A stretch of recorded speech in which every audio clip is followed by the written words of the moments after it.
You know, every city has a unique resource in the world of journalism and correspondence in their newspapers. And Kevin Fagan is probably, you know, the Bay Area's best resource on this issue of homelessness and housing. And we thought it would be great for the Housing First session to have him moderate. So Kevin, San Francisco Chronicle's chief correspondent in this area, welcome and thanks. Hey, thank you.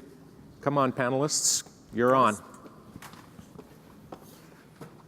I think I'll let you guys sit right over here and I'll take an in seat. Is the mic on and you can all hear me?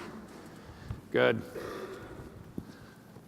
All right, well, we're here to talk about Housing First, the policy of housing people, homeless people, before they're all cleaned up of whatever troubles put them on the street to begin with. And I've been covering homelessness off and on for decades and intensely in the Bay Area and the country for the last 15 years.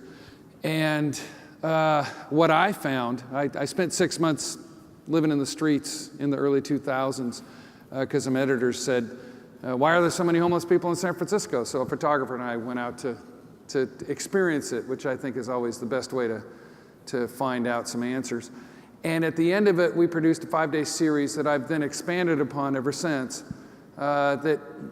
in which I concluded that supportive housing is really the best fix given America's economic and political and social structure as we have it today.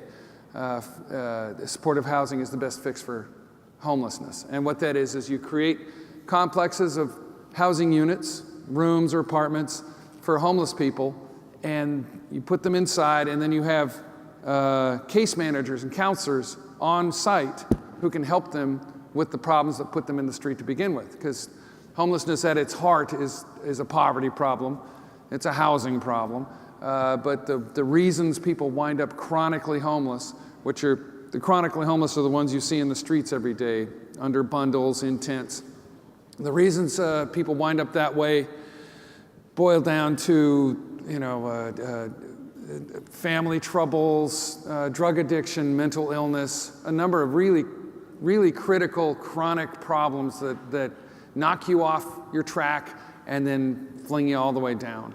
And people like that in that situation need help standing up.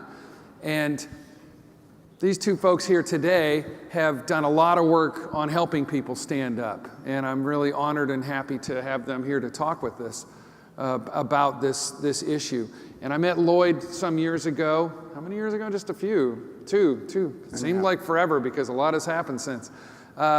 He ran Salt Lake City's and Utah's homeless housing programs and managed to virtually eliminate the chronically homeless in his area, which I found remarkable. So I flew out there and saw it and was impressed, and there were some great techniques that I thought were applicable around the country.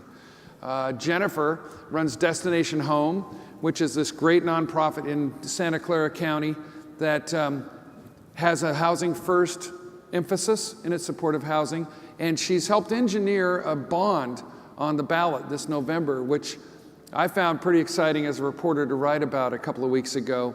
It's about $1 billion to build affordable supportive housing in the county, which could, and I think probably would be a game changer in her area. So I'm going to take some questions after they talk, and we'll have ourselves a little discussion. But for now, I think Lloyd can give his a little talk on what he's about, and Jennifer can give a little talk about what she's about. Thank you, Kevin. Appreciate the opportunity to be here and to share what we did in the state of Utah. A couple of key things I think will be important for you to know is that back in the 1990s, there was a major study done on homelessness, and they found that the homeless population divided into 3 general categories. There were those that are temporarily homeless, about 75–80%. Those that are episodically homeless, in and out, 10%, and the chronically homeless, about 10–15%. They also found that this chronic homeless, long-term homeless individuals, used about 50% of the resources of the homeless services system. And in addition, they would cost the community $20,000 to $45,000 a year per person on average on the street. And the federal government decided to take and implement a 10-year planning process to house all of these chronically homeless individuals. At the same time, there's a new model developed in New York City about housing first, which is you take the person right off the street, mentally ill, and put them right into housing directly. They can continue to drink, use drugs in the housing just like we can. And then they wrap services around them, and what they found is that consumption would go down, and that a year later, 85% were still housed. And these were mentally ill, long-term homeless. We adopted that idea. We did a pilot and found that it worked in Utah, just like it did in New York City. I was asked to be the lead on putting that plan together and implementing it across the state. And this last year, when we counted our chronic homeless count, which we do every year, we're down 91% from 2005, which is our baseline. We felt very gratified by that. We knew that it worked. And so it's a unique model, and it focuses on those very severely long-term homeless individuals. So the Housing First model works. So in Silicon Valley, we and lots of jurisdictions are doing what Lloyd has done in Salt Lake City, which is adopt Housing First model, which is, as Lloyd described, housing plus services. And it's effective in a number of ways. And I'd say about 10 years or so, it's been happening in communities all over the country. And it works in different ways depending on where you live. For those of you from the Bay Area, you know that we have the most expensive housing region in the area, combining that with low vacancy rates, and there's a lot of competition for existing stock. So you can have the best housing first system in the world, and it's still really hard to do it in Silicon Valley. And so some of the ways we've had to work here is really focus on supply, focus on access to existing housing and development. And so Kevin mentioned, but we were part of a effort to we have a measure on the ballot, Measure A in Santa Clara County is $950 million to solve homelessness and increase the supply of affordable housing on the November ballot. So in 13 days, we can vote to end homelessness in Santa Clara County. But getting there took many years of helping everybody, all the stakeholders in the community, from local elected officials, community leaders, people in our business community, to understand the benefits of ending homelessness. We talk so much about homelessness from a deficit perspective, right? What's wrong with people? Why are folks doing X, Y, and Z behaviors? Why is this a problem for communities? But really, we need to focus on the assets of increasing the supply of housing. And so we're hopeful that this measure will pass, and this is combined with San Francisco has a housing measure, Alameda County has a housing measure, San Mateo has a housing measure. All told, I think it's about $3 billion in new Bay Area dollars to increase the supply of affordable housing and end homelessness. And one thing that I have found very interesting as a reporter, talking to folks like you two and others, is that it seems counterintuitive to give someone a free place to live. That doesn't seem like the American, do-it-yourself kind of spirit. But it saves money, and in addition to basically being compassionate as a compassionate society. May I add to that? Mm-hmm. A lot of reporters come and say Utah gives free housing to the homeless. And I tell them every time, it is not free housing. These individuals, when they move in, pay 30% of their income or $50, whichever is greater. We believe in accountability, and so that individual moving in, the first 2 or 3 months, they get scholarshiped in, no problem. But we'll work with them to get them on to general assistance, which we have in the state of Utah, or to get them on disability insurance, which is part of the federal government program. But there's an incentive for them to keep their housing. They need to pay rent. And so that's part of the process, because we believe that's an important principle that they need to learn as they integrate back into the community. So it is not free housing. So I just want to make sure that we don't have that. But, good, that's a point. Even if it was free, we spend, again, in Santa Clara County, we did a big cost of homelessness study. We spend $500 million a year managing homelessness just in one county. And we're not that much different than any other county.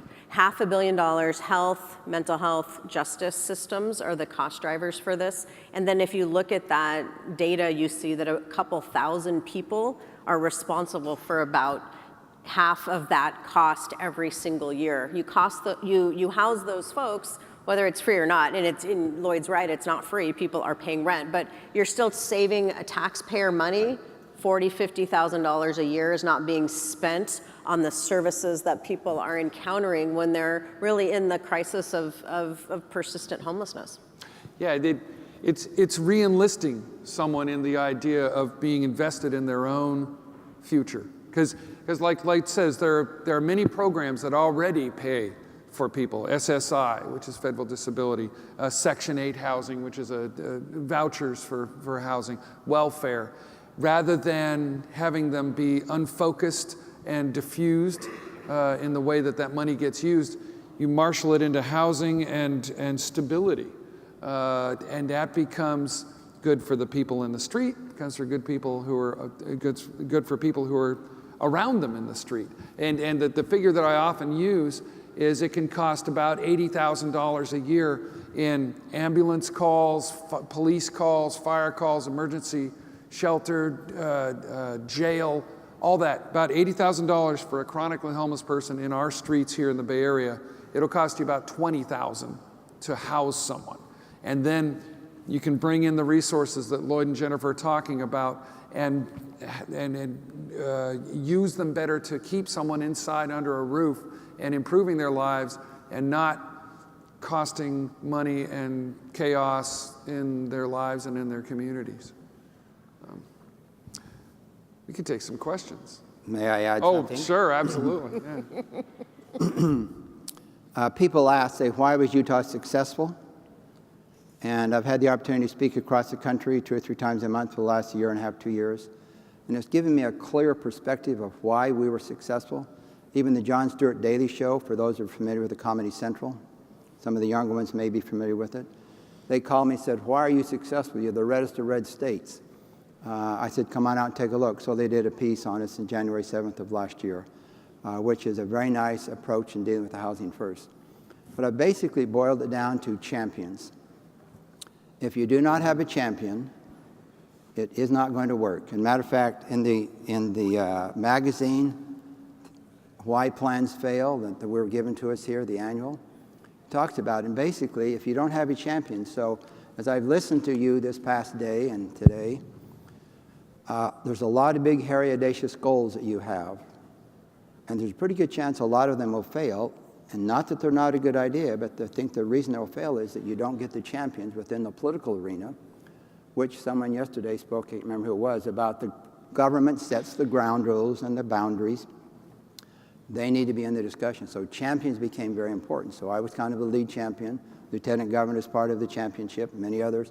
So champions really become key in moving anything in changing the system. And you need a committee above the silos. If you don't have a committee above the silos, people who can make the decisions about the funding in these various public safety, health services, homelessness, housing, if you don't have a committee above the silos to be able to make changes in collaboration across those systems, you will not get the results that you hope to get. And I observed that we had that. We had a lieutenant governor chairing it. We had a committee above the silos. We moved our funding over. We prioritized it. And we're able to get the housing first, thousands, hundreds, 1,200 units built in order to new buildings because we needed that. So those became important ingredients in implementing any kind of system. And homelessness is one of those tough issues. So champions are key, committees above the silos. And for us, we did a pilot within 2.5 months when we became aware of the housing first. We had people housed using this new model to learn as quickly as we could. So rather than studying it to death, we took the idea, put together a plan, back with a napkin, and implemented and learned a ton. So I see those are the reasons we are successful in the state of Utah around this chronic homeless issue. I have to say also, because I got to see Lloyd in action in Utah, he's a very polite, mild-mannered man, but he knows how to swing a hammer. And when it came time for budget priorities and for program priorities, he was able to weed out the things that were not efficient and marshal them. And that seems to be a key to success in every community I've looked at in the country. You'll never have enough money to solve every problem you can identify, so you have to repurpose and prioritize existing funding. And those are the tough decisions that need to be made. We defunded a lot of agencies that were not aligned with the new vision statement, and we defunded agencies that were not performing well. We gave them a year to get their act together, coached and mentored them, and if they didn't come around, they were defunded. Not that they weren't doing some good work, but they now needed to line up and come together around this new vision. And so we had everybody working on one vision for the whole state of Utah on getting housing opportunities for chronic homeless individuals. And as a community, we've committed that we will give every chronically homeless citizen and every veteran a housing opportunity by the end of 2015. We're almost there. We can commit that as a community because we can do that. Now, whether Kevin chooses to take that opportunity and come into housing is his choice. We will honor that. But we'll continue to outreach to him. But realistically, we can continue to offer him that housing opportunity. So we set realistic, big, hairy, audacious goals that we knew that we could achieve. And so that became a very important rallying cry around which everyone could rally across the state of Utah.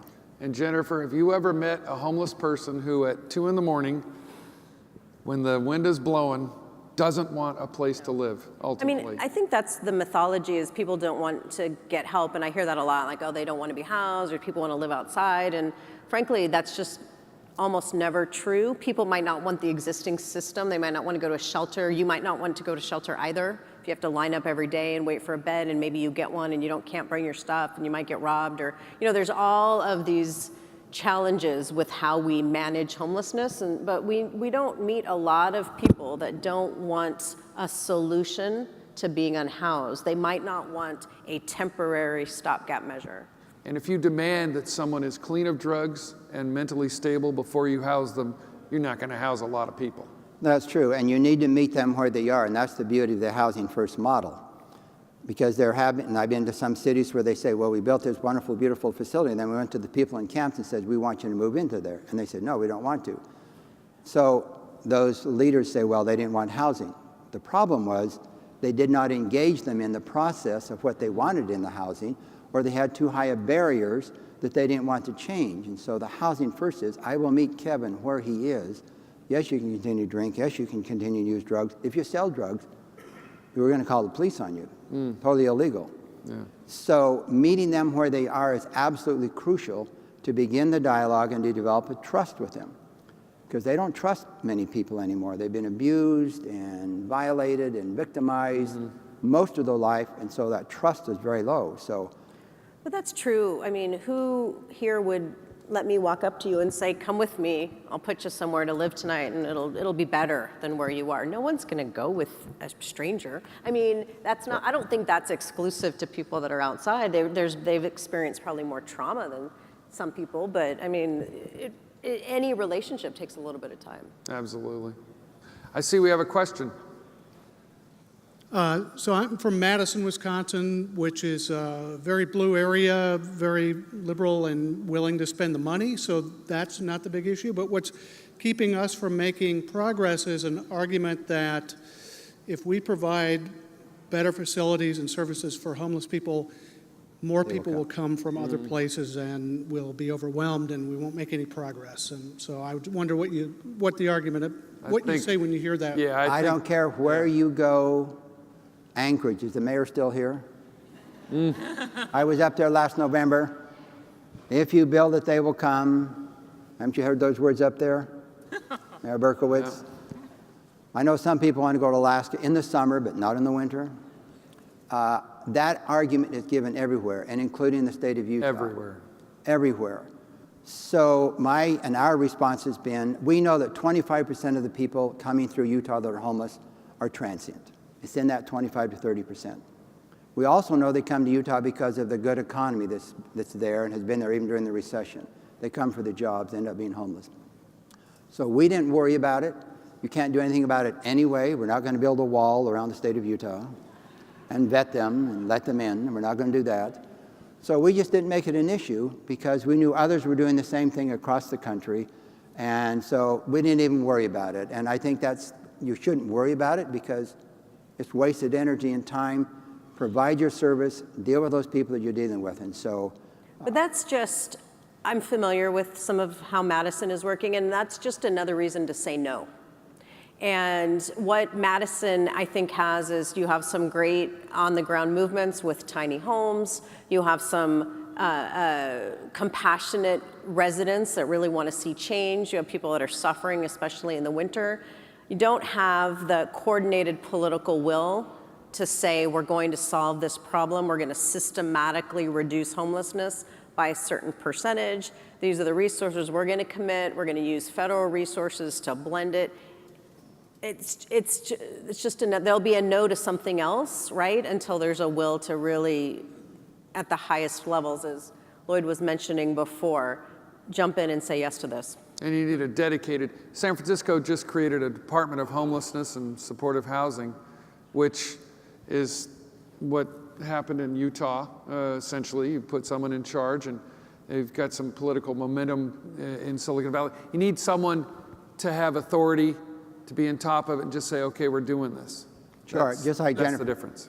That's all true. I just wonder is there a pithy, great, data-driven argument against this one? Tell them more people migrate through your town that are not homeless than are homeless every year.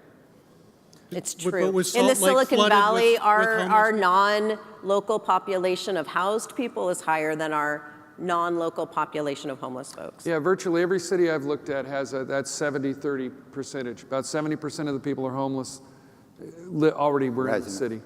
And about 30 come drifting. And if you want to get that anyway. super technical, you can set preferences around targeting residents that are from that city for housing. You know, so you can really, if that's really the fear, you can manage that too.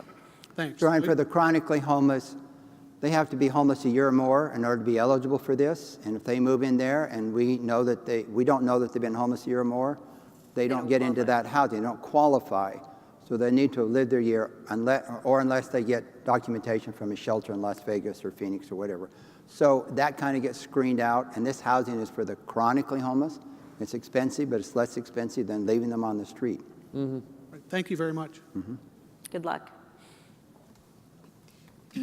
So I'm sure you're familiar with Seattle's proposed legislation to allow homeless individuals in encampments the rights to stay where they are. And I work in the park sphere, and that's caused a lot of park directors anxiety around how they will deal with that issue. And I was wondering if either of the panelists could give examples of how you've worked with park departments or non-traditional partners in sort of approaching homeless issues in your cities. A couple years ago, San Jose was gained a lot of notoriety for having the largest homeless encampment in the nation. It was called the Jungle. I think actually Seattle has something called the Jungle right now. I guess it's just Under a freeway. name people use. But we had about 300 people living in one place, and it was really bad. And a lot of that happened because parks, rangers, police, other encampments were being swept. So most people started to congregate in one area. There was an effort made between the city of San Jose, the county of Santa Clara, a lot of service providers to actually try to resettle the camp. And 150 or more people were housed directly out of that place. San Francisco talks about encampment banning or allowing measures. Seattle's had its challenges this last year with encampments, and people will gravitate, especially when there's a lot of frustration about feeling like nothing's being done, that we should do something that's sort of a Band-Aid. Allowing camps is a Band-Aid.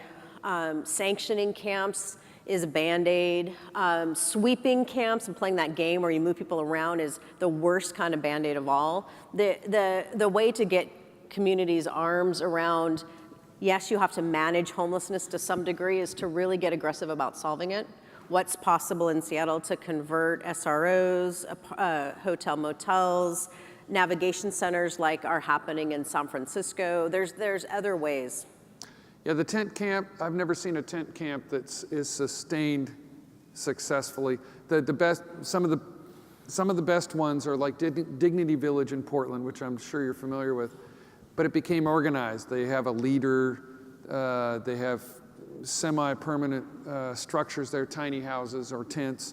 The trouble is that there has to be some organization and some counseling involved in it. Just allowing a tent camp to meander on, just by definition, has a lot of trouble to it. Lloyd, what do you think? We didn't have that issue to deal with. We were housing our chronically homeless very rapidly, and we built a lot of single sites. We like single site, 100 units, 80, 40 units, 201 units, because you can create a community of that. So we didn't have to deal with those camps issues, and so it's a temporary issue. It's better to make the decision, moving into housing, scattered site or single site. So that's a more long-term effective approach. There's one right now that I wrote about a couple of weeks ago in San Francisco that's pretty interesting. It's small. Anytime a tent camp gets big, you got trouble. But it's called Box City, and it's people who built shacks, essentially, like you'd find in shantytown, South Africa back in the day, I suppose.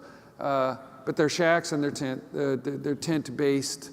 And the police in San Francisco work very hard to be working with homeless people rather than just ping-ponging them like Jennifer was describing, moving them from place to place. And they've got a porta potty at this place, and the police are checking in on them frequently, and there's a social activist who's involved. The city's not wild about the idea. It's being watched. But anytime you get into a tent camp, I've followed the one up in Seattle. That's a lot of people are watching that to see what happens, because it's a bit of a new territory. Yes, I understand nationwide there's something like 40,000 variations of building code. Some communities, it can take multiple years to get approval. Are exceptions made in these? How do you deal with those kind of issues? Lloyd? No exceptions were not made. We use low-income tax credits. We use project-based Section 8 vouchers, but we will build those within 24 months. So they follow all the codes, everything else, so it moves through fairly quickly. I know I was in Hawaii looking at their issue. They wanted me to come over and assist there. It takes 8 to 11 years to build an affordable housing project in Hawaii. And I thought, you got to get over this, guys. If I come over, you need to build it in 24 months. So we build them in 24 months, and about $130,000, $125,000 per door. So we didn't have an issue there. Well, with due respect, though, our economics are a little different here, right, in California than Utah. And so that is amazing what was able to happen, but that's not it costs a lot more here. Land is a lot more here. There's a lot less land. The federal resources don't. Maybe, it's $500,000 a door here, right? Ooh. So one of the things that has happened locally is California passed Senate Bill 2176, I think it was, which in the city of San Jose bypasses some of the regulations and is going to accelerate the time to development and also allow for non-traditional structures like tiny homes, right, or other sorts of modular. And so we have a couple of those projects that are in the pipe. But I'll tell you the biggest hurdle really is neighborhoods, NIMBY. Anytime, and we have had really, really challenging 2 projects in the last 6 months in San Jose that were awful in terms of the community really, really afraid of affordable housing moving into their neighborhood. And that can add, as anyone who's done this knows, so many months, if not years, to the process. It's not so much the building codes as it is send someone to look at what Lloyd helped build. Send someone to San Francisco to look at Mission Housing, some of the projects we have. And the housing is beautiful. Yeah, they're not in my backyard NIMBYism. We didn't have much of an issue there because we would go in and not ask for permission because we already had it zoned. We'd go in and say, we're now going to be building this housing here. There's a huge service opportunity for your church groups, your neighborhoods to come and provide service to your homeless citizens. And we'd have the police with us and say, what are your concerns? We want to mitigate and answer your questions. And so we would just engage them and get the pastors, religious leaders, the businesses bought into the idea, and then they would help carry the message. So our NIMBYism issue was really, really low, almost non-existent. Really cool. You have to deal with it, and so deal with it in a positive way. And so they become huge additions to the community. They're nice-looking facilities. They upgrade the value of the neighborhood, and church groups and youth groups and Eagle Scout projects come in and do service projects. We didn't sell it that way. You said, here's an opportunity for you. So I guess it was marketing. So yes, it was pretty integrated is how we went about this approach.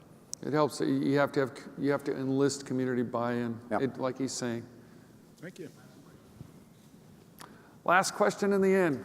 Yes, I was part of the tour yesterday here that went out to look at vacant properties in Richmond. I'm curious, are any cities doing really innovative work of linking their homeless policy with their vacant property work? So, every city in California who enjoyed redevelopment money had some blows, right, over the last few years, losing that only permanent financing source from the state. And so now, within the wake of redevelopment, there's properties that are being rehabbed and that are being acquired, right, either through the successor agency or through the cities. They're being rehabilitated. We've converted motels, hotels, things like that into either whether it's sort of rapid rehousing models or supportive housing models. I think San Francisco, Kevin can talk about, I think has been one of the leaders in repurposing old hotels. Yeah. Into SROs. It depends on the architecture that you have, right, in your jurisdiction, but if you have something that's already built, it's way easier to rehab that into some sort of housing to solve the affordable housing crisis, and San Francisco's done a lot of that. Yeah, vacant land, it depends on the land, which involves rezoning. That can be an issue. We have to stop. We've rehabbed some hotels, so it's gone very well for us. We're done. I think our time is up. We timed it perfectly. Thank you. It says 0. Thank you. Thank you so much.